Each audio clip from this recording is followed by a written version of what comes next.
Welcome to the Storytelling with Data podcast, where listeners around the world learn to be better storytellers and presenters.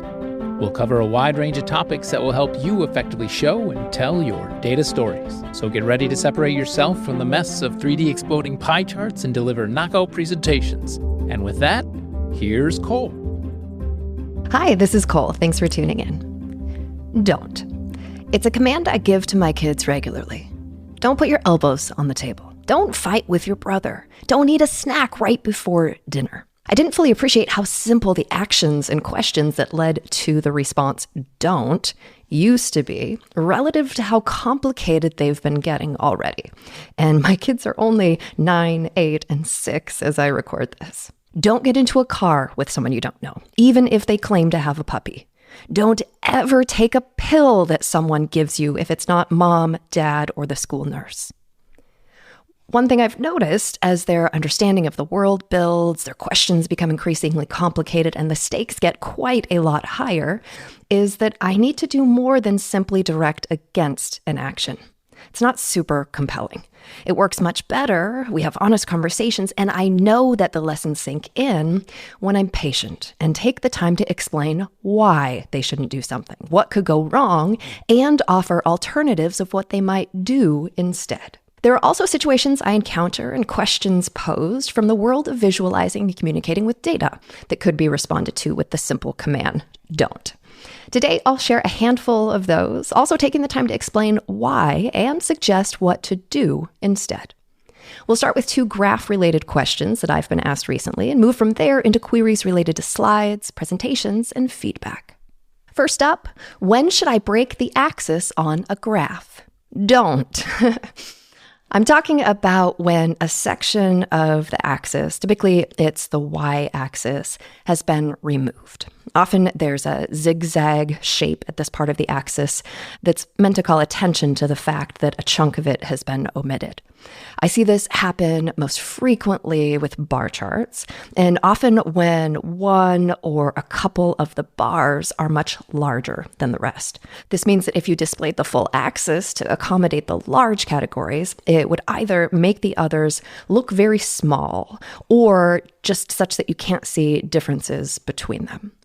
Now, the reason that you shouldn't do this stems back to how we read bar charts. When we're looking at bars, what our eyes are doing are really comparing the ends of those bars to the baseline and to each other. And it's that alignment to a consistent baseline that allows us to do this with great ease. So we can see which category is the biggest, which is the smallest, and also incremental differences between categories. I had a recent encounter with a gentleman who challenged me on this. He said, no, I've put a zigzag there. This is not an issue. I've drawn attention to the fact that the axis is omitted, so people are going to understand that they're meant to take that into account when they're interpreting the information. I politely but strongly disagree with that idea. This brought to mind for me an illusion that I saw recently in a video that I was watching that I've seen several times before. And it's a drawing of 2 tables side by side, where one is rectangular and the length is, or the depth is much greater than the width. The other one is a square table. And you're typically asked to say which table is longer. And so the one on the left, the one that's longer versus wide, looks much longer. But when you draw lines on it, it actually shows that the tables are the same length as one another. But even after this illusion is pointed out, the table on the left still looks longer. And bringing this back to this specific instance, the same idea, I think, holds here, where even if we've given a visual cue that we've taken out part of the axis, the tendency is still to want to compare the heights of various bars in a given graph. So I don't think that that is a reasonable dispute to this. So the question then is, what do we do instead? I'll offer a couple alternatives that I've seen and used. One was an example from several years ago. I saw it scrolling through Twitter. It was from the Department of Transportation. I forget exactly what it was plotting, maybe like spending on roads or something like that. In this case, it was horizontal bars, and the magnitudes were very different across the different states. And rather than put it all into one graph, they broke things into different graphs. They had the top 5 states, California, New York, I forget the others. And then in a separate graph with a separate title and a separate axis, the remaining states. So you still run the risk of people, I think, trying to compare bar lengths across the 2 graphs. However, the spatial separation, clear titles, and the prominent axes and labels can help with this. As another example, when you have one category that dwarfs the rest. For example, I can remember I was working with a pharmaceutical company one time and doing a makeover, and it was their advertising spend breakdown. And I think it was TV had the most advertising spend by a great margin. And then the other categories were things like print, online, direct mail, and so forth. And so you can do a couple of things there. One is just to break TV spend out of the graph entirely and maybe just put a numerical value on it. Right? TV spend makes up X million dollars or makes up 80% of our advertising spend. Another thing you could do is actually start with everything in the same graph where you see TV, you see the bar there, and it dwarfs all the other categories. And then you move from there into another view that takes TV off, resets the scale, so now that you can evaluate the other categories. It really comes back to what you need people to know, what you need them to be able to do with or see in the data. These certainly aren't the only alternatives, but some ideas to get you thinking. Let's shift to a question that came up at a workshop recently. How do I use a box plot with an unfamiliar audience? Don't. First, I'll describe what a box plot is. It's also known as box and whiskers, and that's due to the shape. It's a way to visually encode a distribution of data. So imagine that you have a rectangle. It's taller typically than it is wide. This is the box. It'll have a line or a dot prominently somewhere within it. And then it has a line extending vertically upwards and another line extending vertically downwards. The top of that line extending up, that's the whisker, is the maximum value in the data set. The bottom of the line that's extending downwards is the minimum. And sometimes you'll even see dots or symbols outside of these, which would denote outliers. And then if you imagine the rectangle that's in the middle, the top of the rectangle is typically something like the 75th percentile, in which case the bottom of the rectangle would be the 25th percentile. And then that dot or line within the rectangle is the median. And typically, there's not just one of these box and whisker plots. There are more than one, several perhaps. And this is so you can compare distributions across different samples or data sets. So I'll just pause there and comment on how long it just took me to explain that to you. Obviously, that gets a little bit simpler when you have the depiction there and can just point to things versus trying to describe it all. But that's a lot to try to understand and comprehend and then use to make sense of and compare. So when I responded to this question in the workshop, I made the joke, if you're a statistician and you are communicating to your colleagues who are also statisticians, box plots, totally fine. They're used to seeing these, understand what they're meant to do, how they're meant to compare them to each other. If you're communicating to anyone else on the planet, however, don't use a box plot. Instead, turn the point that you want to make into words, and then consider in light of that how much detail you need to give to your audience.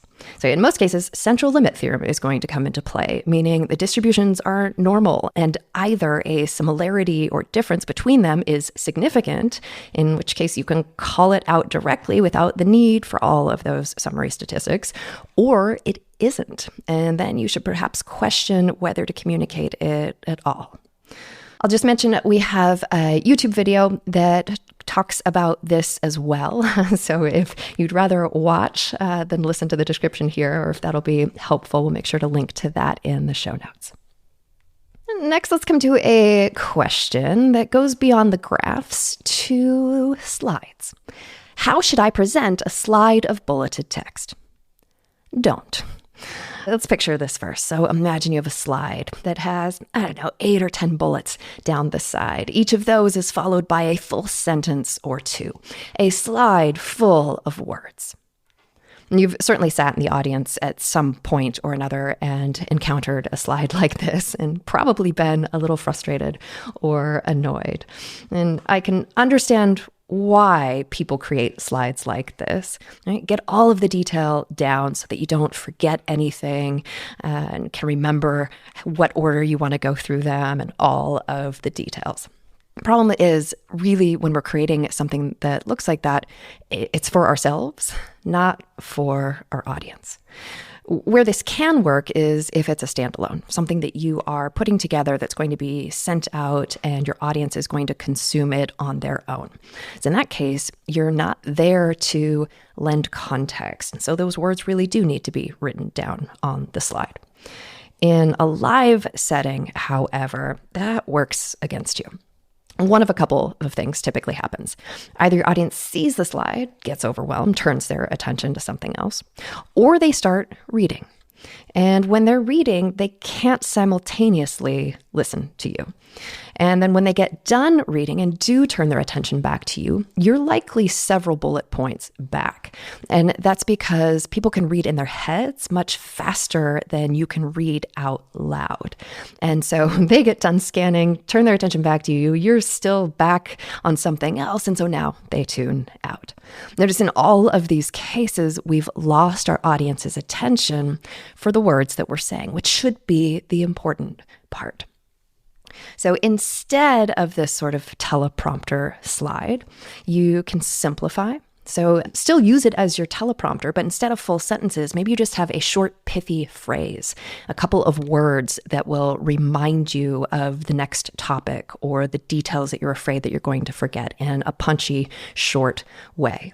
And then you can animate them to show up one at a time, which has a benefit for you, both in terms of keeping you on track and so that you don't forget something that you wanted to make sure that you say. And also for your audience, because they can quickly scan if it's just a couple of words and then tune in to you, where you're hopefully then sharing more context, more details to make that rich and robust. So you can think of the original bullet points that were multi-sentences. Those become your speaking notes in a shorter, pithier presentation. As another alternative, you can actually just break ideas into each of those bullets into separate slides. Now, in some instances, this will be overkill, but there are others where it can work quite well. And I'll just point your attention to another YouTube video we have called Transform the Teleprompter, where you can see both of these strategies employed with a specific example. I'll make sure we link to that in our show notes. Another presentation-related question next. How do I create a deck that works both to present live and send around as a standalone? Don't. This gives rise to something called the slidegement. Part slide, part document, not exactly meeting the needs of either of those scenarios. Typically, it's going to be much too dense to present in a live setting, and sometimes still not dense enough for someone to consume on their own. So in this case, I'd recommend breaking the communication into two separate communications, and you can follow different strategies for each of those. In a live setting, you can animate to build your graph piece by piece, and often start even before showing the data with just the skeleton of the graph, the bones, right? The y-axis, the x-axis, the axis labels, and the titles. This allows you to walk your audience through what you're going to be showing without running the risk of them jumping into the data and not listening to you because you aren't yet showing them the data. And then you can imagine building your graph piece by piece. If it's something over time, you might start with a dot way back in time when, let's say, your product was introduced. And then you can build that over time and lend the important context or what was happening in the environment that had an impact as you go. And just going back to what we talked about with the teleprompter slide transformation, really the idea here is building slides that are going to support you as you're presenting live, to not be a crutch, but rather a useful assistant. Because really you want the primary attention on you when you're the one presenting. And your slides become just something you're able to refer to when you need visual reinforcement of a concept, an idea, or you're showing data. In the case of the standalone, you want to annotate directly. And when we see the slidesman, often what happens is there's a graph or maybe a couple of graphs, and then separate from that are often bulleted words describing things that are going on within the data. And so anytime you show words and data together, you want to visually connect those for your audience so that they don't have to work to try to figure out which words describe which data or where should I be looking in the data when I read the different takeaways. Do that work for them. You can do that in a number of different ways. You can think about if you're using color as a way to tie things, you might make the words that describe a certain category of data or a certain data point the same color as that. You can connect the words to the data physically by drawing a line between them. Also, oftentimes there is the potential to put the words very close to the data that it's describing, so long as you can do so without obscuring the ability to read the information or to understand what's going on in the graph. So just think about when you are using words and data together, which we should, how you can connect those visually for your audience. And actually, one combination that we'll often do when we're doing makeovers in a workshop setting and trying to illustrate these sorts of strategies is we'll do both, where we animate the graph, building it piece by piece, in which case typically there aren't words on it outside of the slide title that maybe says the important point at the moment that we want to get across as we build the graph. And then we'll have a final version that would be annotated, so that the person who's processing it on their own would be able to read those words, understand what data to connect them to, and get a similar sort of understanding as we would deliver in a live presentation. There is a blog post from a couple years back that Elizabeth wrote that is relevant to this. It's titled, "How Many Words Should I Put on a Slide?" And the short answer, of course, is it depends. It depends mainly on how you're communicating the information. But in the post, Elizabeth uses an example to illustrate how she'd approach it, both for the case where something's being sent around and also presented live. Make sure we put that in the show notes as well. Let's address one final question. I wrote about this one on our blog recently. How do I give a colleague unsolicited feedback? Don't. Or at least don't start there. And this is actually how I eventually responded to a question about feedback during a recent chart chat conversation with Jeff Schaefer, Steve Wexler, Andy Cotgreave, and Amanda McCulloch. I'll link to that in the show notes as well. When the topic was raised, my first thought was that you should start by asking your colleague if they're open to receiving feedback, which you could do, but can they really answer anything but the affirmative? It's a very leading question. And the primary problem is that it makes it so the feedback is on your terms, which can put your coworker unnecessarily on the defensive. You don't know if they just came out of a rough meeting, or maybe they're aware of others in earshot and might be embarrassed. They may not be at a point in their work that's ready for review, or there might be other factors that make the timing or the setting not right. In any case, this isn't an awesome scenario to try to help someone get better, which I'm assuming is the underlying goal. And if that's not the case, then you really shouldn't share the unsolicited feedback. Instead, do this. Ask your colleague for feedback, and not just on anything and not just for show. Be sincere. Ask for their feedback on something important. Put yourself in the vulnerable position of feedback requester and receiver first. And when they give you feedback, you need to listen openly and act on it, incorporating it into your work. This models the behavior. It also brings the concept of feedback and the value of it to the top of others' minds. Then you can offer to be a feedback provider when it would be helpful. And that makes it so that when they ask, it's going to be on their terms, not yours. Also, as colleagues see your work improving as a result of that feedback that they share, they're going to be more likely to start asking for yours and others' feedback too. I can anticipate the "but what if" questions that might be forming as I talk about this. But what if I'm the person's manager and part of my role is to give feedback? It still behooves you to be thoughtful about your approach. Make sure you make the critique about the work or the situation and not the individual.